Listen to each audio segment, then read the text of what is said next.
Okay, folks. I think that we're going to get started. Let's see how this goes. Let me start with a quick question. Who is using Kubernetes here? Okay. I would say 90% of the room, which is really good, to be honest. This is a very Kubernetes-focused presentation.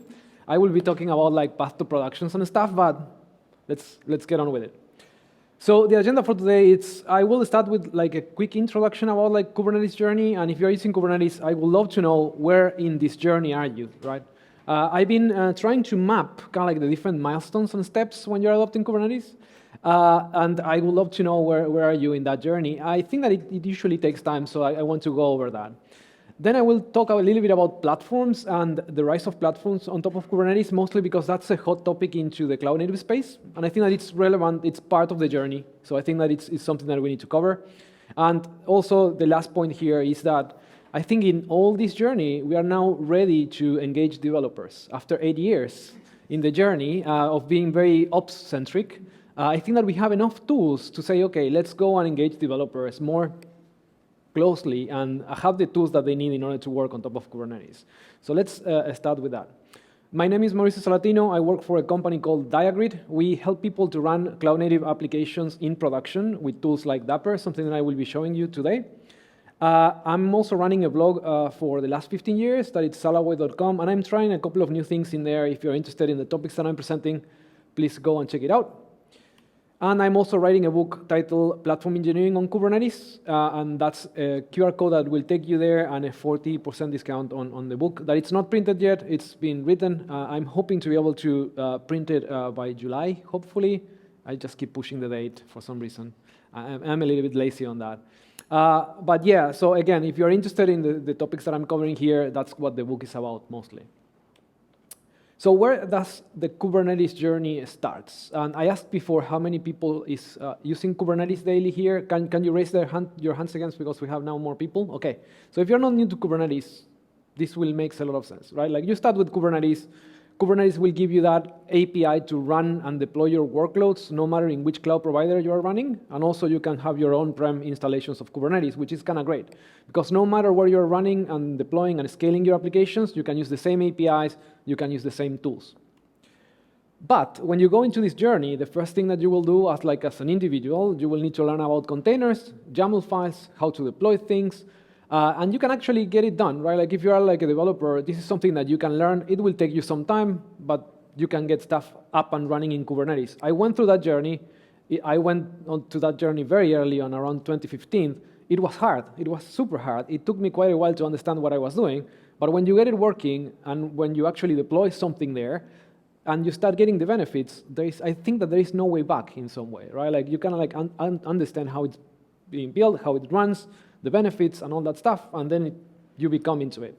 Now, if like you are an organization and you need to train 20 people to do this and to become kind of like experts on this field, it will take you quite a big effort to have everyone at the same level, sharing kind of like the same understanding. It's hard. You will need to basically train them and then give them time to understand what they're doing. The second thing that you will go through is that understanding that you will not be using a single Kubernetes cluster. You will need to have multiple Kubernetes clusters, and you will need to have tools to manage them and to control them and to understand how much do they cost, because these things are very costly. If you are running this on-prem, then it's a nightmare, right? Like you actually need to have dedicated teams to manage them and to be experts on running Kubernetes itself. If you're running it on the cloud, it's pretty easy. You can go there, click, and get a cluster. It will cost you money, that's for sure. I think that I went through this as well. Like when you start using Kubernetes, the idea of having a big, large cluster makes a lot of sense. But remember that something that you don't think, again, when you start, is that Kubernetes clusters are region and availability zone based, right? So if you create a cluster here in London, like teams from the US will just need to connect from the US and they will have latency. At that point, you will add more and more clusters depending on where do you want to deploy your workloads. The next thing that you will see is like discussions about who owns what. Like who is in charge of owning the production clusters? Maybe the SRE teams, maybe the operation teams. There will be a group of people owning that and basically not allowing developers go there. Like that's for sure. Like developers will not be touching the production clusters. But then other clusters for staging or quality assurance, all that stuff might, you might decide that some developers can access that, some teams can run some pipelines and deploy stuff in there. You can start deciding on GitOps tools and how you get stuff into those environments. And then on the other end, you will have smaller clusters for developers. And where those clusters live might be on their developer laptops, maybe. I'm not a big proponent of that approach. You should be trying to use real Kubernetes clusters so you can have environment parity on how you run your applications and how your applications behave. But some companies don't even push developers to have Kubernetes clusters. They just use Docker Compose or something like that, causing issues then when you move towards different environments that have different configurations. The next step on the Kubernetes journey is realizing that Kubernetes is not even close to be enough. You need to start adding tools on top of it, and you need to start choosing which tools. And this is a screenshot from the CNCF landscape. If you go to any cloud-native presentation, you will see this diagram sooner or later, where just choosing from these tools, it becomes a full-time job, right? So you need to have someone understanding what these tools are doing and why do we need to get them, right? What do we need to use them? The cloud-native space, it's going in a direction that makes a lot of sense, right? If you go to a cloud provider, you have tons of different tools, tons of different services. Now, if you are using Kubernetes to be abstracted away in a way from the cloud provider-specific tooling, in the cloud-native space, we will create alternatives for all these tools. How do you build your containers? How do you build your applications? How do you deploy them? How do you keep them in sync? How do you test them for security, validate signatures and all that stuff? Well, you need a tool for it, and in the cloud-native landscape, you will probably find one or multiple, and then you will need to make a choice. That will take a lot of knowledge. It will take someone that is an expert and it's looking into this space all the time to understand what to use. When I look at this, I'm usually centered more again on the development side of things of the tool, so I can know maybe a third, maybe a quarter of this diagram, but all the rest, all the infrastructure, all the operation stuff, it's there, and I have no idea which tools are the ones that you need to use.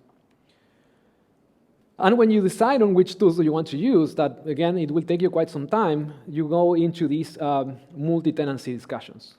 Again, who can access which cluster? Do we create a cluster per customer or a cluster per team? What kind of isolation do we need between different clusters and between different users? And that, again, takes a lot of time in the maturity journey, right? You need to go through these questions. You need to try to have the answers and figure it out. Why are you using Kubernetes and who are your consumers of your Kubernetes clusters in order to have some answers? And again, it just takes time. It just takes time. You just need to spend all the time into understanding, into bringing your organization to understand these topics, and maybe hiring experts is also more and more difficult nowadays, right? You can just not get Kubernetes experts for free in your company to give you advice.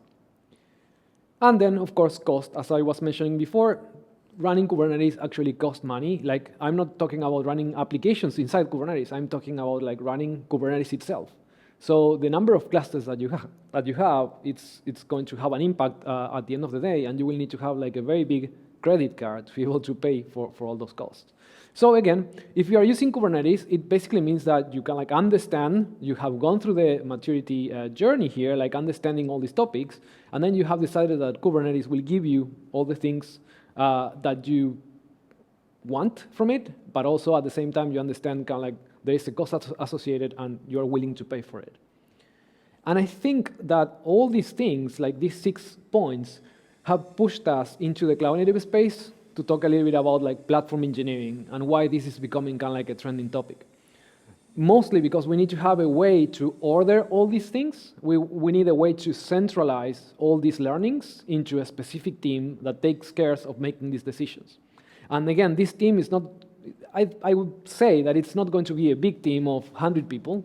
It's going to be more like a focus team, 5, maybe less people making these decisions based on their expertise, and then defining what projects, how much money do we have, who is going to use what levels of isolation do we need in order to start creating a platform, our own domain-specific platform.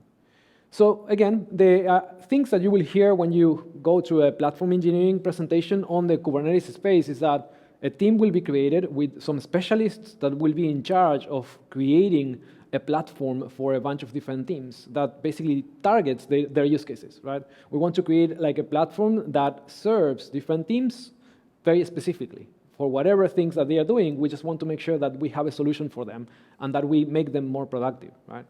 So different platforms for different things. So we can create platforms for developers. So we help developers to be more efficient when delivering software on top of Kubernetes clusters. We can create platforms for data scientists that are doing some machine learning and training jobs, and they actually need completely different tools than developers. So the platform, of course, will be different. There will be some shared things, but the platform will be different. And then you have people, in infra or SREs that are actually running these workloads, no matter if they are ML or applications. They will need to have some tools to actually interact with all these things and understand what's going on. So you will be hearing a lot about that, like platform. I think that there is always like that comparisons with DevOps and all these other things that we have done in the past. But a platform tends to be something more concrete. And at the end of the day, it's software that we are building, right? So we created a team to make some choices, and that team is going to create software that basically materialize into a platform, which might be a set of software artifacts. You will be hearing a lot about like platform APIs, making the platform self-service, and also implementing golden paths. These all things makes a lot of sense, right? Like we are creating a piece of software. If we are software developers, we know how to deal with APIs, so that's good. We want it to be self-service in the sense of, if we want to create new clusters, if we want to create new resources in the cloud, we want to make sure that developers and the teams that are using the platform can access an API and get whatever they need without contacting someone from the platform team to provision that for them, right? We want to make it self-service. We want to make everything automated. And then if we want to enable development teams to do their work and create software, create new features in their applications, we want to make sure that the platform has the right automation to take all those changes and put that in front of our users. That's complicated, and that takes a lot of time, and it also makes the organization to think about what are the steps to actually achieve that. If you haven't been looking into the CNCF space, there is the Tag App Delivery group who created a white paper about platforms. I would strongly recommend you to check that out. The platform space in the cloud-native space is not that old. Platform engineering has been around for some time, but in the cloud-native space, it has some very specific connotations. So take a look at the paper here, because it actually goes deep into explaining the concepts that we are dealing with, what the platform is, why you should create a platform, the main stakeholders, and all that kind of stuff that it's kind of like interesting. So what I wanted to show you today, I think that I'm going a little bit fast, but what I wanted to show you today is more like an example of how a platform should work, at least from the Kubernetes point of view. Why we are doing this in the CNCF, and kind of like what should be the developer experience in this case, right? So when I talk about platforms, I'm usually referring to this. I'm referring to having a platform API, probably based on Kubernetes, and having a bunch of platform tools that are going to do stuff for the teams that actually need resources to do work. So in this case, we have like an application development team saying to the platform, hey, can I have a development environment, right? I need a development environment because I need to make some changes to the application that I'm working on, and I want to have my independent space where I can just go and mess around with the application, make changes, test the stuff, break my cluster, whatever I want to do with the application. And for that, I will ask the platform for a new environment, right? The platform will be in charge of using some tools to actually giving me a new environment that I can connect and work with my application, right? This is what I'm showing here is, again, it's like one implementation of what can be a platform, and it's using the Kubernetes APIs to provide this functionality. I'm extending the Kubernetes API to provide that functionality. So whenever I send a request to the platform API, the platform tools are going to start doing some work, and then at the end, what I should get as a user is, my environment, which will be a different space, a different Kubernetes cluster, with a bunch of tools installed in there, and also a copy of my application, so I can go and change and do whatever I want, right? Again, the platform is over there, so when I send a request to the platform, I get something isolated that it's only for me to use, right? Or for me or for my team, right? That's kind of like what I want to implement here, and that's kind of like what I want to show you here with some concrete examples. I will be using two tools here to demonstrate this functionality. One is Crossplane. How many people here knows about what Crossplane is? Okay, have a few, not everyone, that's good. So Crossplane is a project that you can install on Kubernetes to provision cloud resources, right? In Kubernetes, you create resources, Kubernetes resources like YAML files that basically says, I want to deploy this application or I want to expose this service. With Crossplane, what you can do is you can say, I want to create an S3 bucket in AWS, so I will create a YAML file, a Kubernetes resource, send it to the API, and Crossplane will go, connect to AWS, and create an S3 bucket. I can do the same creating a Google Kubernetes engine cluster in Google Cloud, right? I can send a new YAML file to create a new cluster in Google Cloud by just sending a YAML resource to my Kubernetes APIs. Of course, I need to install Crossplane in my Kubernetes cluster, and I need to give Crossplane all the credentials and accounts so it can go to a cloud provider and create resources on my behalf, right? So that's kind of like one of the things that I will show. I will not be creating, let's wait for that. And then bcluster is another project that is very interesting. Again, as I mentioned before, when you're creating Kubernetes clusters in a cloud provider, for example, what you are doing is you are creating you are installing in a bunch of machines all the Kubernetes control plane, which are all the components that actually run Kubernetes functionality. And that's the expensive part, right? Like when you create a cluster in Google Cloud, you actually create you install Kubernetes in 3 different machines that are replicated. So if one of them goes down, the Kubernetes cluster keeps running. And then you need a load balancer to actually route traffic between all these machines. And that's kind of like expensive. So creating these control planes in cloud providers is expensive. With bcluster, what you can do is you can create some isolation inside the same Kubernetes cluster. So you have a parent or a host cluster, and then you can create isolated clusters inside that cluster itself. It's kind of like an inception, like a Kubernetes inception. But for teams, it's pretty good because it gives you a new instance of the Kubernetes API that it's only available for your team. And when you're using that API server, you are not bothering other teams that are using other API servers.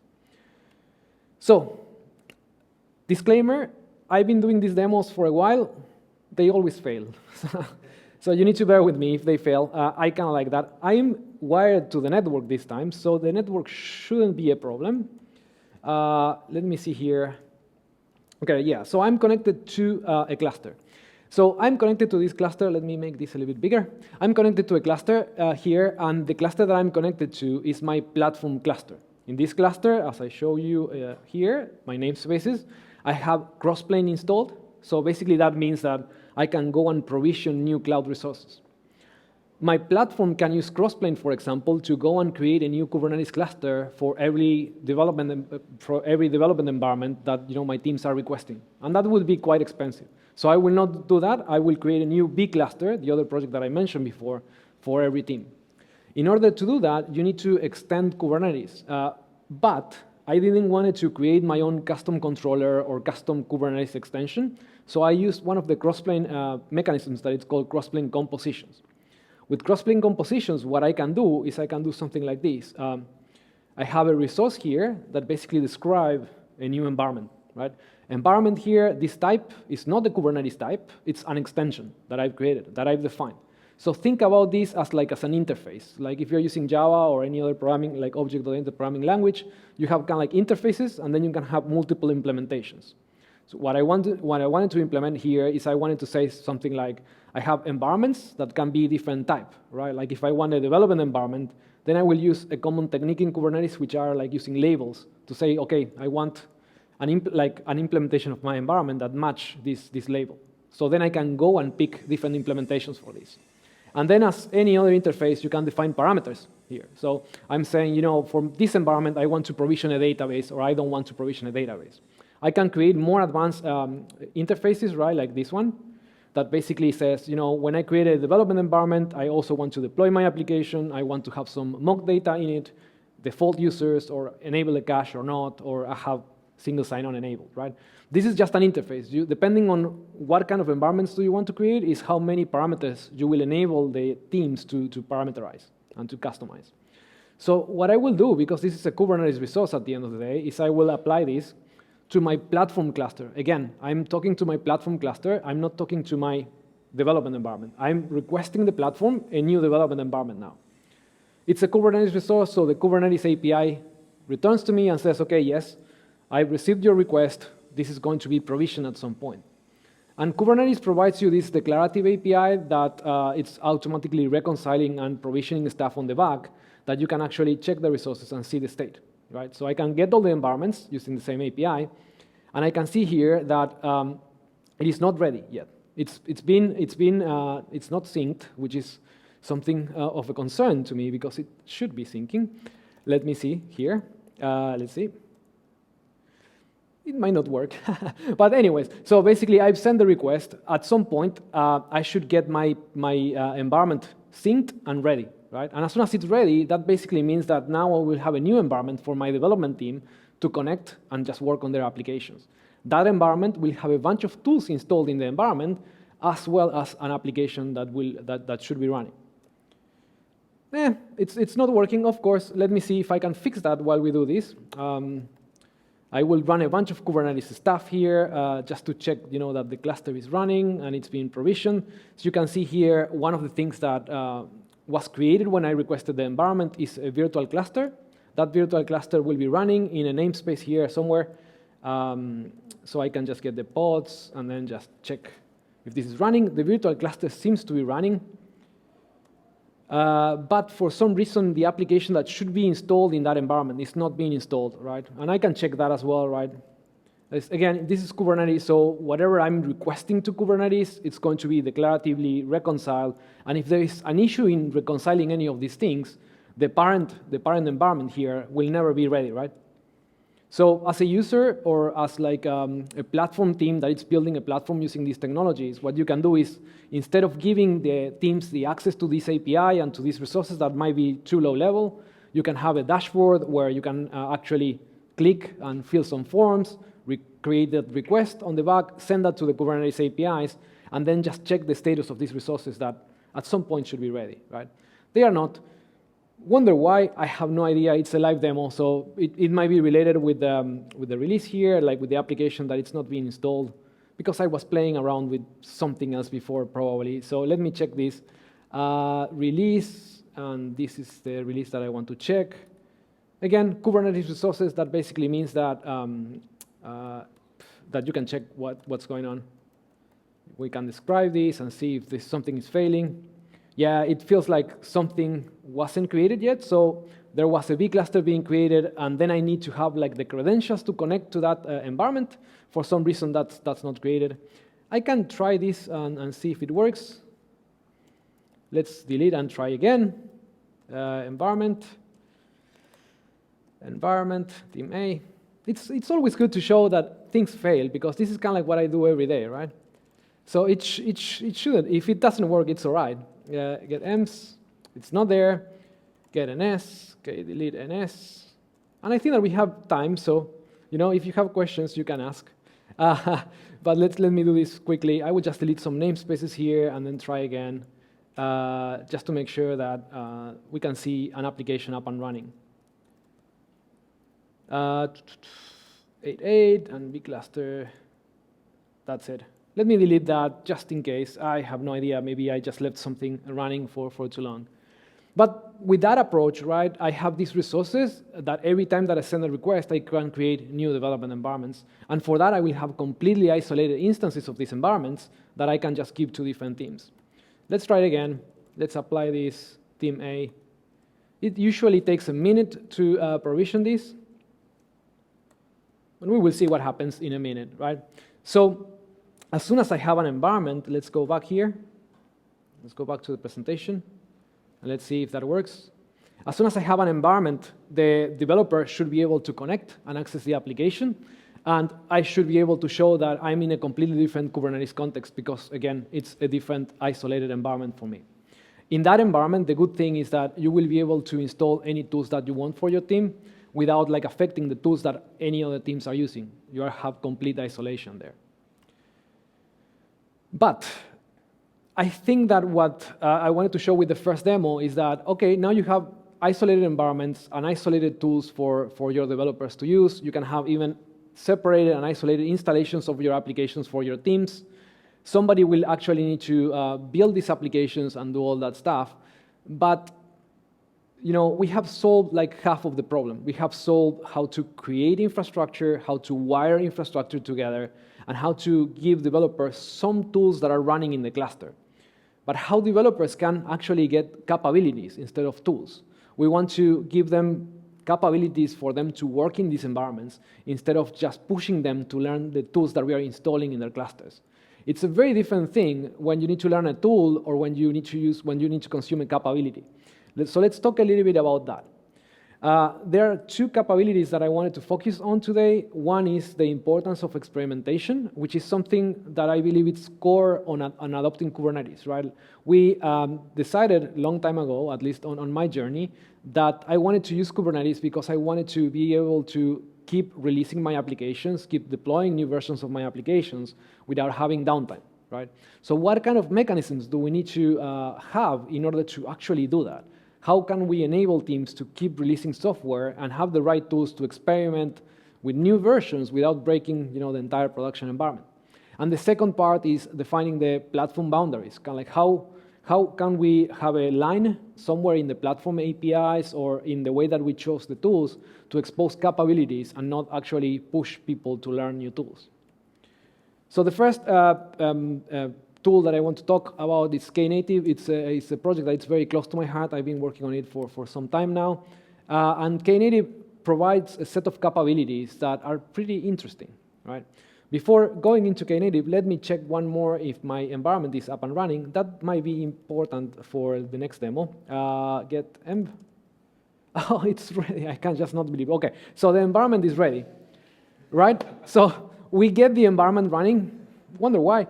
And the second thing that I would want to do is I will use a CLI, a specific CLI, to connect to this cluster. Imagine that if you are connecting to any Kubernetes cluster, you need a bunch of credentials and certificates to connect to the APIs. So this CLI is going to actually do that. It's going to read a Kubernetes secret that has the certificates to connect to this new vCluster that I've created for my environment.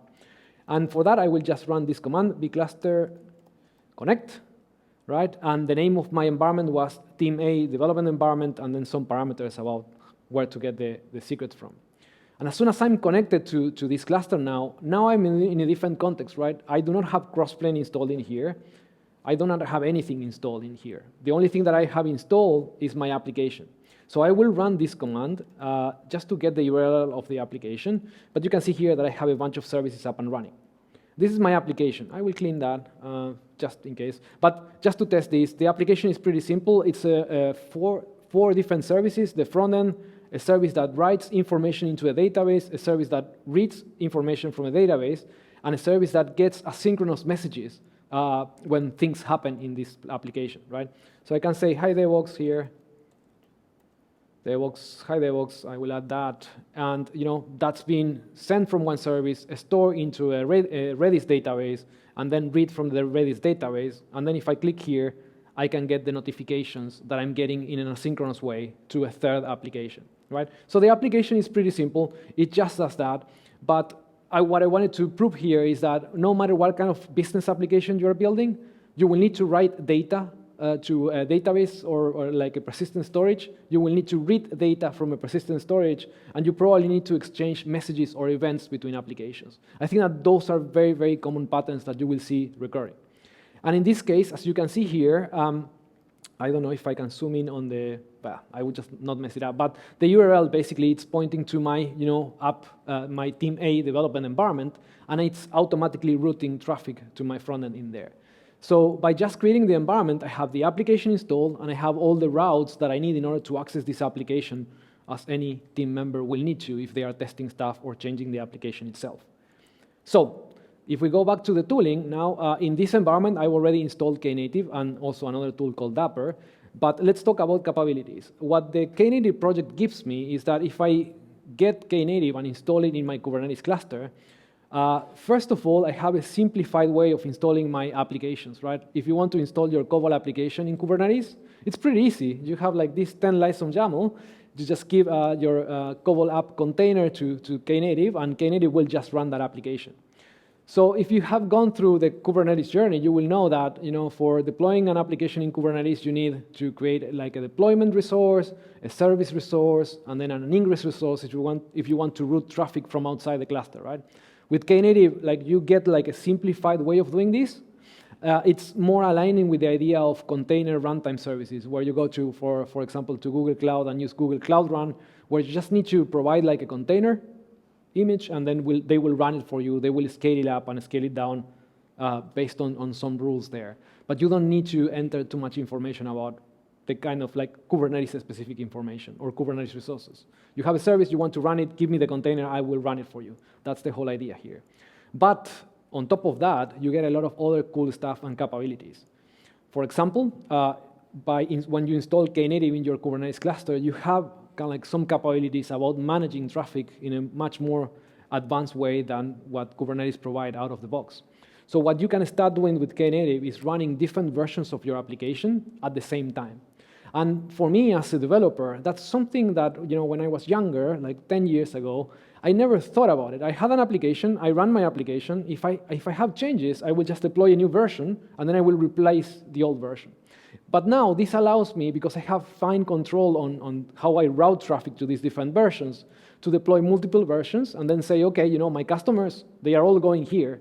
But for some teams that they are just developing this version 2, I can give them access to that, and they can start sending live traffic to that version, but not all the live traffic. I don't want to break all my customers if version 2 is broken, right?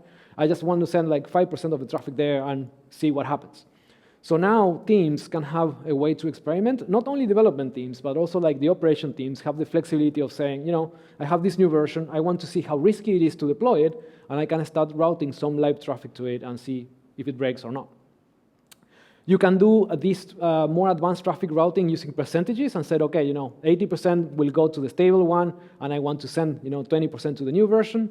Or you can do tag-based or header-based routing. You can say, okay, for a specific URL, I will access this version, or if I set a specific header into my requests, I will just be redirected to the new version. Knative also comes with some extensions on how to scale up and scale down applications, which is pretty advanced and it's pretty mature. Knative was created by Google long time ago, so in the cloud native space, it's a very, very mature project. And one of the things that it does, it actually allows you to scale down to 0 your applications. If your applications are not receiving requests, they can be downscaled. And Knative has all the mechanisms to proxy the incoming request. If there is no replica running of your application, it will buffer the request, boot up a new instance, and then forward those requests to be processed. The same with the scaling up, right, based on the concurrency that your applications are getting. So you have flexibility on how to manage that. I think that that's also really important for creating platforms and capabilities that are more oriented to functions, right? Like if you have a function-based workload, making sure that your functions will be downscaled, it's kind of like an important part of the equation. So let me show you that in action a bit. I wanted to show like some traffic splitting capabilities, and I have 18 minutes left. I think I took too much time on the failed demo at the beginning. So I'm in a separate terminal here. For that reason, I need to also connect to my development environment that I've created before. Apologies if you cannot see this, but let's see if I can make it better.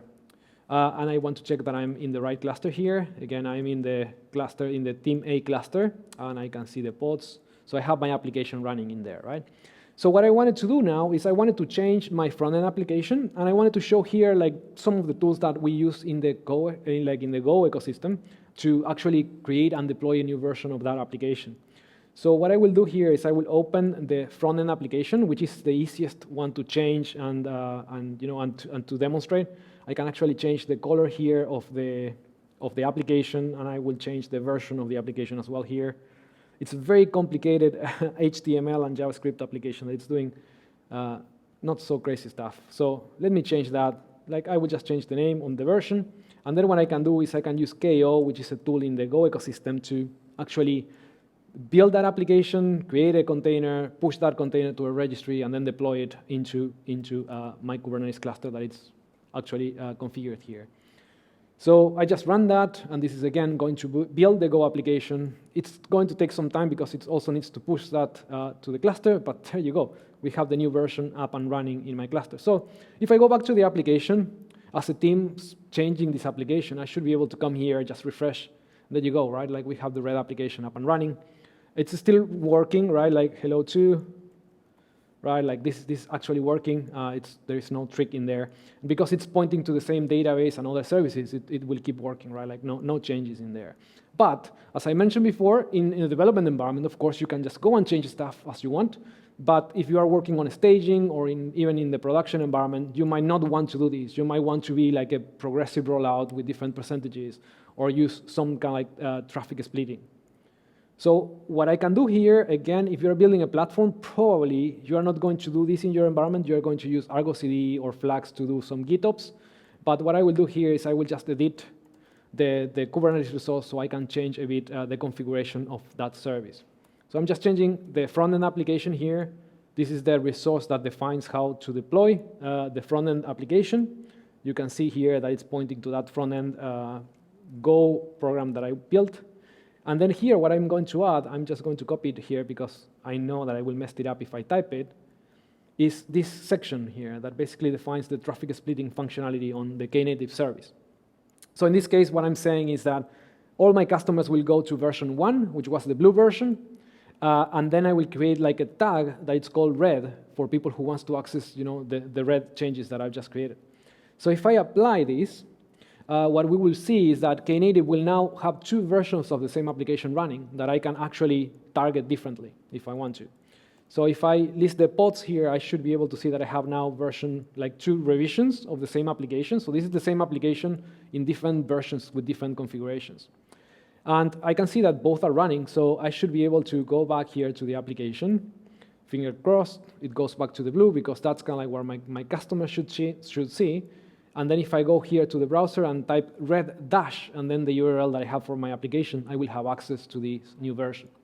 As I mentioned before, if you're using this tag-based routing in this case to let Knative know where to route your requests, you can also do that with headers. So if I include a specific header with that value, with the red value, Knative will take that header and route me to the other version, which is kind of like what you would do if you have like a mobile application or if you actually want to do some header-based routing for your gold customers or whatever. So that's kind of like what Knative can give you, right? Like it can give you advanced traffic management. It will enable you to implement different release strategies, and it will give you a scale down to 0 by default. My applications here are not scaling down to 0 because I wanted to have them running so I can show it to you without waiting for them to boot up. But for all these services, by default, they will be downscaled to 0 if you don't configure otherwise. So that's kind of like what Knative is. I have 13 minutes left, so let's talk a little bit about Dapper. Again, this is the project that I'm working on today, and it's a pretty interesting project. It actually fits really nice with this story of providing teams the capabilities that they need to not worry too much about the infrastructure that they are using. So, as I mentioned before, I would assume that if you are building cloud-native applications or distributed applications, your applications will need to store and read data from a database. That's kind of like what my application is doing, right? And I wanted to write data into a database, but I don't want to add clients or drivers for my applications to connect to these databases. The moment that I start adding clients into my application, then my application depends on the actual version of the databases that I'm using on the backend, right? So I have a tightly coupling there that I would love to avoid. So I can update my applications and I can update my platform without the need to have a link between them that it's so strong that every time that I update something in one side, I need to go and update something in the other side. I want to break the release cycles there. So Dapper basically encodes a bunch of these patterns and best practices that we all know that we are going to need when we are building applications, like storing and reading data, and also exchanging messages between different applications. These are just 2 examples of some of the Dapper abstractions that you can find in there. I wanted to show you here like the Dapper website, mostly because there is a list here of the components. I always do the same. Dapper.io, there you go. So there is kind of like a list of components and abstractions that the project is well known about, like publish, subscribe, again, sharing messages between things, then connecting services together and adding resiliency between them, right? Like you can say, how many retries do I want to do if I'm contacting this service and this service is down? If I want to read secrets from a secret store like HashiCorp Vault and a cloud provider specific secret store, you can do that. And then state management, storing state and reading state. and then connecting to external services that are not in your domain, right? Like you want to interact with the remote API, but you want to add resiliency policies there as well, you can do that with Dapper. We have something that it's not added here in the website yet, but it's about workflows, which is going one level up on the tooling for developers. So I think that I will be talking about more about that like in the second half of the year. So let's go back to the presentation quickly to talk a little bit about that. How does that work, right?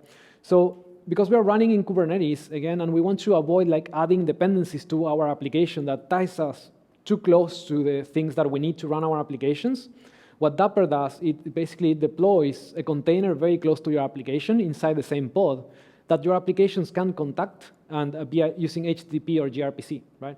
So if your application is using RabbitMQ to emit messages and storing data in Redis, what you do is you configure these components into that sidecar, and then the application can use HTTP requests just to interact with these things, right? So now Dapper will be in charge of connecting and having the connection credentials to these components that are running in the infrastructure or in a cloud provider, and your application actually doesn't need to know anything about it, right? Like we don't need to add clients into your application to connect to Rabbit or to store or read data from Redis.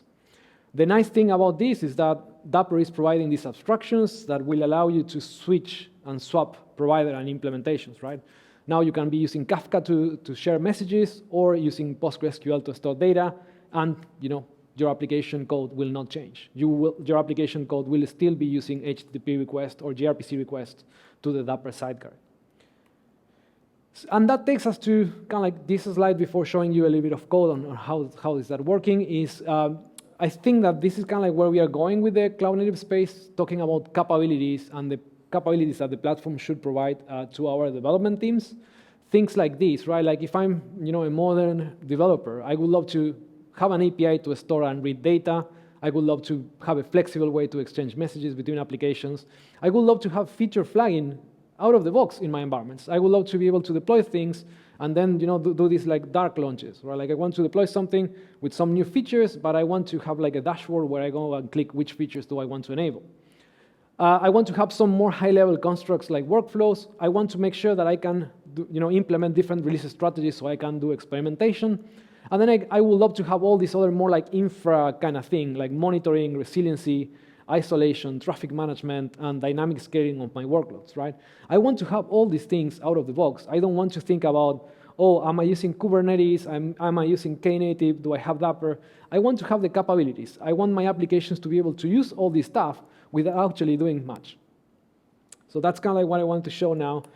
And the third demo, it's pretty simple. It's more than demo. I wanted to show you like a bit of code for the applications that I'm running. Let me close this one. I think that I can close that, and I think that I can close this one. So what I have here, I don't know if you can read it there in the back, but what I have here is my Go application that actually writes data into the database. I'm using Redis, but I do not have any Redis client in my application. I only have this Dapper SDK here, a dependency. And then I have something that is really important. I have a string that says basically that, like the value is a state store, and then I have a couple of things like the path sub name and the topic name, right? Because I also want to emit some messages. So what I'm doing in this application is I'm using the Dapper client here. Let me show you here. The Dapper client to get state, right? And I want to get some values that are already stored in Redis. In order to do that, I only need the state store name, which is the component that is already configured to access to my Redis database, and then the key, the name of the place where I want to go and get the values from. If I want to save state, I have another API to call. And if you take a look at this library and what is it doing underneath, it's actually just interacting gRPC to a local endpoint that Dapper is providing. The same for publishing events, right? Like there is no Kafka or RabbitMQ here, a client in my application, but I have the API that will allow me to publish events, and Dapper will take care of the wiring and pushing that into the actual implementation that I want to use. Which takes me to the next point, right? Like who is actually configuring where these events are going to be sent, where is this data going to be saved, or how do I go and read data? It's now responsibility of the platform engineering team that it's in charge of wiring up and deciding which kind of like tools and frameworks do they want to run, and how they want to run it, and how they want to tune it for your applications. The nice thing about Dapper is, again, because we can use like an SDK like this, or we can actually do like plain HTTP or gRPC requests to the Dapper APIs. We can write the same application in Java, and it will actually look the same, right? Like, again, I will not have, this is a Spring Boot application, I will not have any dependency on RabbitMQ or Redis or anything, but I will have here the Java SDK for Dapper. And again, this is completely optional. I can just do plain HTTP requests. So as soon as your programming language can do HTTP requests, you can actually leverage all the components and all the Dapper configuration mechanisms. And I haven't mentioned before, but you install Dapper into Kubernetes, so it actually can automatically inject all the sidecars to your applications. But you can also run Dapper outside of Kubernetes as well if you are not running in Kubernetes. You can see here that I have the same components configuration, like the state store, the notification pops up, so I can actually send notifications. And you can see that the logic is pretty much the same. I get state, I save state, and then I publish an event when I'm done, right? So what I can do to actually demonstrate that you can swap all these things and reuse the same configurations is to, for example, change the write service here. So if I edit here the KSVC called write, I can change the Docker container and actually swap the Go implementation that I have running here for my Java implementation. Again, it's using the same code. I'm not changing anything.